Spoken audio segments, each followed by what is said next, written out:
सुप्रभात बच्चों। कक्षा तीसरी हिंदी पाठ 11 अपहरण। आज हम जानेंगे कि हमें समझदारी से कैसे काम लेना चाहिए। आओ शुरू करें। आप सुबह से सायं तक अनेक कार्य करते हैं। इनमें से कुछ कार्य तो घर पर हो जाते हैं, जबकि कुछ कार्यों के लिए आपको घर से बाहर जाना पड़ता है। जब आप बाहर जाते हैं तो क्या आपके माता पिता आपको कुछ समझाते हैं? घर से बाहर जाते समय आपको अपने माता पिता की बात ध्यान से सुननी चाहिए और उनके संपर्क में रहना चाहिए। इससे आपको कितना लाभ होगा, पाठ के माध्यम से जानिए। आओ कहानी पढ़ें। जुलाई का महीना था। चिलचिलाती धूप पड़ रही थी। दोपहर के करीब 1:30 थे। सुंदरलाल मोटरसाइकिल पर सवार होकर गतिक के स्कूल की ओर बढ़ रहा था। गतिक तीसरी कक्षा में पढ़ता था। अभी उसकी छुट्टी होने में 10 मिनट शेष थे। वह बहुत खुश था। उसने अपनी किताबें बैग में रखनी शुरू कर दी थी।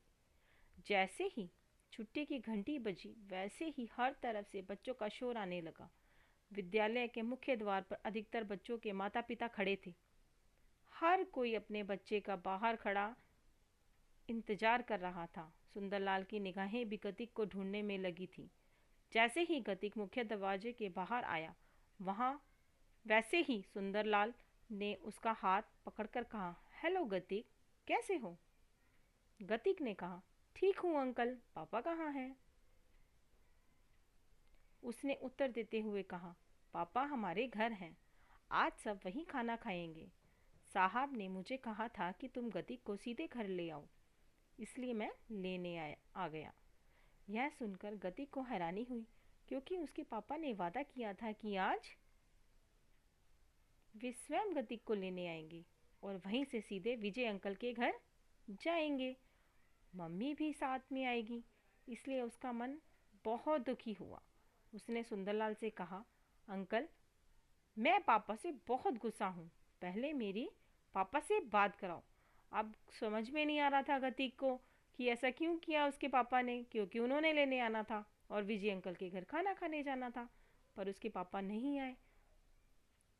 अब सुंदरलाल ने फ़ोन मिलाया और कहा, साहब जी, गतिक आपसे बात करना चाहता है, लो पापा से बात करो।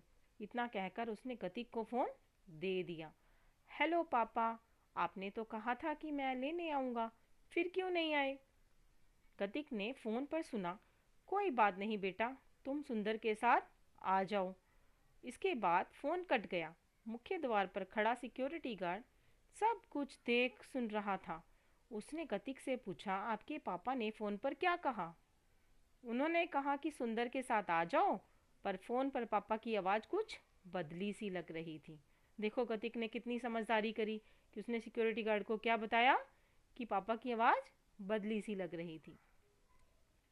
गतिक की यह बात सुनकर सिक्योरिटी गार्ड को संदेह हो गया। उसने तुरंत गतिक के परिचय पत्र से मोबाइल संख्या ली और उसे अपने फ़ोन से मिलाने लगा। हेलो सर, आप कहाँ हैं? आपका बच्चा आपका इंतज़ार कर रहा है, पापा ने उत्तर देते हुए कहा। हम गेट के बाहर ही पहुंच चुके हैं। भीड़ की वजह से गाड़ी दूर खड़ी करनी पड़ी, इसलिए पैदल आना पड़ रहा है। यह सुनते ही सिक्योरिटी गार्ड उस व्यक्ति को देखने लगा, पर यह क्या, वह तो गायब हो चुका था। इतने में गतिक के मम्मी पापा भी पहुंच गए। अब उन्हें सारी जानकारी दी गई। वे सुनकर घबरा गए। आज दोपहर का भोजन विजय के घर पर ही था। सुंदरलाल बिना बताए गतिक को लेने क्यों आया था, यह सब उनकी समझ से परे था। वे तुरंत गतिक के पास साथ विजय के घर पहुंचे। वहां पहुंचकर मालूम हुआ कि सुंदरलाल खाने की सारी तैयारी करके बाजार से कुछ सामान लेने के बहाने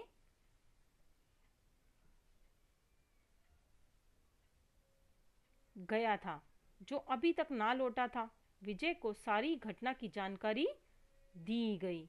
बस फिर क्या था, 10 मिनट के अंदर पुलिस की गाड़ी विजय के घर पहुंच गई। सारी जानकारी लेने के बाद पुलिस ने सुंदरलाल का पता पूछा तो सब चुप थे, क्योंकि उसे नौकर रखने से पहले उसकी कोई जांच पड़ताल नहीं कराई गई थी। पुलिस को भी इसकी कोई सूचना नहीं दी गई थी।